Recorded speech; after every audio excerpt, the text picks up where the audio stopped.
I'm trying to make this video one take, no editing. I apologize, the lighting's not the greatest, but I think it's time for us to think differently about the GOAT debate.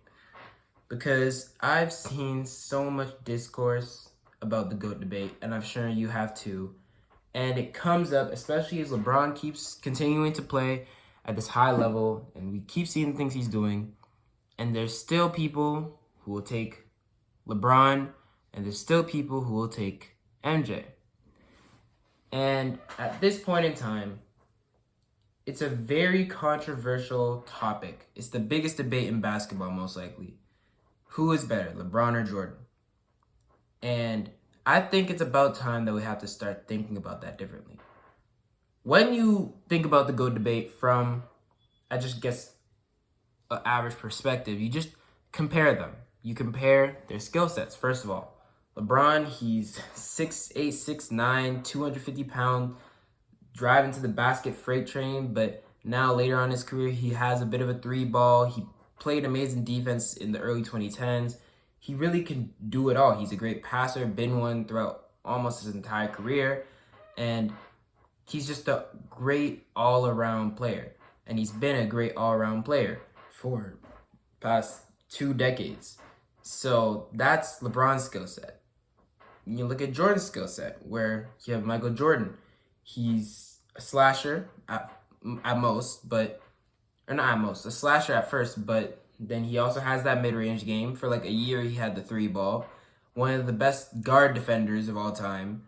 And although his playmaking isn't exactly the best, he's still one of the greatest, debatably greatest scorer of all time, and debatably greatest defensive guard of all time, probably behind Gary Payton and not many other people. So those are the skill sets of those two. And people will compare, oh, LeBron can do this, Jordan can do this. And I could keep going. We can go down through the accolades.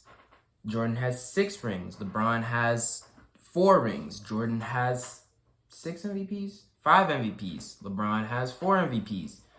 And we can keep going through all the accolades, through all the different things where Jordan outranks LeBron and where LeBron outranks Jordan. The total points, of course, the points per game averages, the assists and rebounds per game, the playoff stats. And we can keep going through all of this for hours and hours on end and keep talking about where each player outranks the other. Even when it comes down to the eye test, just watching their games, how LeBron's presence is on the court, how Jordan's presence is on the court. LeBron's presence and impact in the world, Jordan's presence and impact in the world. And we could go through all these little stipulations, all these little categories to rank them. But I think that's not how we should think about this GOAT debate. In NBA history, there have been multiple guys who have been thought of as the best player or greatest player, I guess, of all time. I guess the first would probably be like George Mikan, way back in the 50s, but his reign didn't last long because Bill Russell and Wilt Chamberlain were drafted soon, and like in 1956, if I remember correctly. And they came into the league, started dominating. Bill Russell on the rings aspect and Wilt Chamberlain just on a skilled stat aspect. So those two you could consider 2 of the really greatest players of all time. Some people would say Oscar Robertson too, which is actually not a bad take. But for the sake of argument, I'm going with Bill Russell and Wilt Chamberlain because those 2 are the ones who are still depicted as top 10, if not near top 10 players of all time right now. But continuing on, Wilt and Bill came into the league, dominated, retired, and after them came Kareem. Kareem came into the league, dominated, retired. And after Kareem came Michael Jordan. Came into the league, dominated, and retired. And guess who came 1 year after Michael Jordan? This has been the closest gap between greatest players. Because when Kareem came into the league and he was dominating, he was almost undebatably one of the greatest players or the greatest player of all time. I mean, there's people still saying Wilt, people still saying Bill Russell, people still saying Oscar Robertson. But Kareem had everything. He had 6 rings, 6 MVPs, the mastered skyhook, one of the most dominant players, one of the most accomplished players of all time. He's done all this, and here he is. He reigns as the greatest player. And then Michael Jordan comes in and wins 6 rings. And Michael Jordan now is undeniably the greatest player in the league, greatest player of all time. People just see him up there. And Michael Jordan is just at the top. And he retires. And LeBron comes in.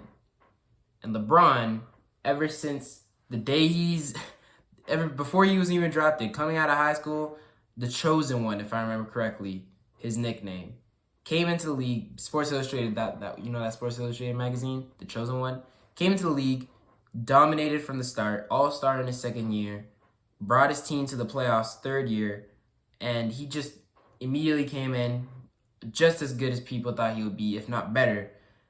And he's been dominating this NBA for 20 years, about to be 21 years.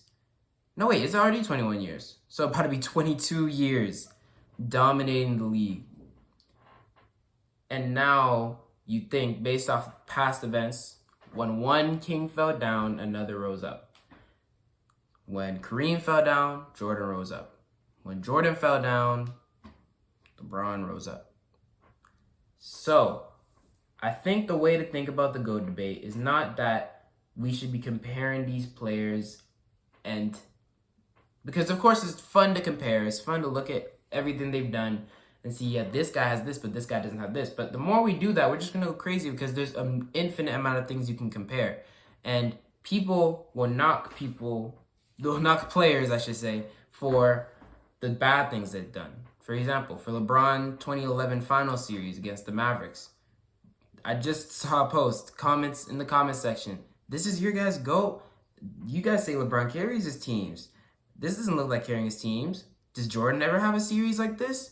The more you do it, the more the NBA discourse becomes toxic and the worse it gets. With each following generation, each generation preceding or exceeding it will exceed it. I mean, I don't know if that makes sense, but each generation that comes after the previous one will do better than the previous generation, obviously. How many players do you remember from the 1950s? I can name one. George Mikan, Paul Arizin, that's a random name that probably none of y'all know. Bob Cousy, those are 3 names. But how many do you know from the 60s? Okay, Bill Russell, Will Chamberlain, Jerry West, Oscar Robertson, Sam Jones, Lenny Wilkins. You know, you get the idea. Go to the 70s. John Havlicek, Dave Cowens, Willis Reed, Walt Frazier. I forgot Elgin Baylor in the 60s. Walt Frazier, Kareem, Bill Walton. Like, the list goes on, and you can name a few more. Then you go to the 80s. Larry Bird, Dominique Wilkins, Magic Johnson, Adrian Dantley. You can keep going. And like 90s, and then you just go crazy. Shaq, Hakeem, Jordan, Barkley, Stockton, like Chris Mullin, Reggie Miller. And then 2000s, you name it, a bunch. 2010s. And of course, this is because we're born in this era, so we know a lot more. But I also think a better example would be if I took all the people, let's say I took like 50 NBA analysts, 50 of the best NBA analysts in the world, and got them all to make their own top 50 lists, averaged them out, and made one top 50 list. Most of the players, you would probably maybe have, I doubt any players in the 50s, probably maybe like 3 or 4 from the 60s, maybe 5 from the 60s, maybe like 2 or 3 or 4 from the 70s, maybe like 5 from the 80s, maybe like at least 10 from the 90s, at least 10 from the 2000s, and then a few from the 2010s as well. And as the generations go on, players increase in skill. We've seen the evolution of the game over the past few years. Players have been getting better, more skilled. Like the dribbling you see from Kyrie, the shooting you see from Steph Curry, the foul baiting you see from Joel Embiid. You don't have guys who had those skills back in the 1950 finals, but you have that now in the 2024 first round. So I think as the game goes on, as the game evolves, as players get better and better, the teams will be, or not the teams, the conversations we have will have to change. We shouldn't be saying this guy is better, or we shouldn't be comparing. What am I trying to say? I'm probably gonna have to edit this video. I'm so mad. We shouldn't be focused too much on the comparison of NBA players. I think we should more focus on the conversation of this generation is exceeding this generation, but we still give respect to each one because they worked with what they had. Michael Jordan, for his generation, worked with what he had. And with that whole "we done with the 90s" thing, I really hated that trend, but it became a huge thing. And although the skill set, like I said, nowadays is a lot different from the way it was back then, we still should respect those of the past and still put them in the upper echelon of greatness because of what they did for their time. So when you think about the greatest player of all time, I think that LeBron will finish his career and exceed Jordan and be the greatest player of all time. But I think that whoever comes after LeBron, Victor Wembanyama possibly, will exceed him. And then whoever comes after Wemby will exceed him. And whoever comes after that guy will exceed the other. And it'll just keep going. It's the cycle that has been going on for the past 70, 80 years of the NBA. And I believe it'll continue. Because the cycle keeps going. Players improve in skill. And we'll keep seeing newer things. Newer eras. Players more dominant than the previous. And it's not exactly a conversation of comparison, because the more we compare, the more we take down these players and for their mistakes, the more we do this and that and keep analyzing with the magnifying glass. It's cool to analyze with the magnifying glass, but we should still enjoy the game. We should still enjoy the evolution of the game, how it's changed over the years, how it gets better, how players get better, how skills are improving, and how it all is evolving to the point that we have now, where we have a beautiful game of basketball. I think I'm going to upload this with no edits because I don't really feel like editing it, and at the same time, I just think it's better as an authentic thing. I think I did get a little lost at one point, but my point that I'm trying to get across is when it comes to these GOAT debates, don't get too focused on comparing each single thing that a player did, because at the end of the day, we're living in different times. There's Michael Jordan's era, there's Bill Russell's era, there's Kareem's era, there's Magic's era, there's LeBron's era, and through each era, there's different levels of skill, different levels of technology, different levels of basketball. And it's cool to see how the game has evolved, but it's also, we don't have to compare so much because that takes away the joy of the game that we're really watching.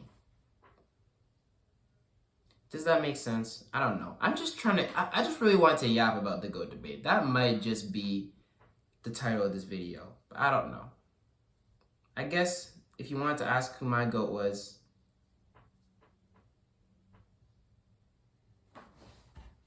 subscribe.